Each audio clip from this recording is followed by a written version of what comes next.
Ruth est une jeune femme moabite, étrangère au peuple d'Israël. Après la mort de son mari, elle aurait pu retourner dans sa patrie, mais elle choisit de rester avec sa belle-mère Naomi, une femme israélite. Elle dit à Naomi, « Ton peuple sera mon peuple, et ton Dieu sera mon Dieu. » Ruth retourna avec Naomi à Bethléem, et pour subvenir à leurs besoins, elle alla glaner des épices dans les champs. Par la providence divine, elle travailla dans le champ de Boaz, un homme riche et juste qui appartenait à la famille de Naomi.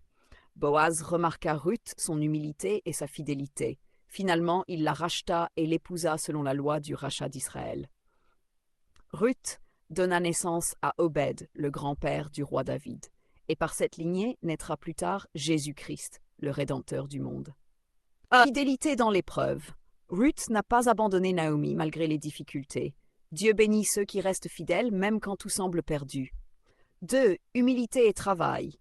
Elle a accepté de glaner dans les champs comme une servante. L'humilité attire la faveur divine. 3. Obéissance et foi. Ruth a obéi au conseil de Naomi. Une vie dirigée par Dieu passe par l'écoute et l'obéissance. 4. La foi dépasse les origines. Ruth était étrangère, mais sa foi lui a ouvert les portes de la grâce. Dieu accueille tous ceux qui viennent à lui avec sincérité. Ainsi dit l'Éternel. Comme j'ai élevé Ruth de l'étranger au rang de mère des rois, ainsi j'élèverai celui ou celle qui se confie en moi, même s'il vient de loin. Car je transforme les histoires de douleur en lignées de bénédiction. Je te prendrai du champ de la moisson, et je te placerai au centre de mon plan. Prépare-toi à être remarqué, car la faveur divine est sur toi.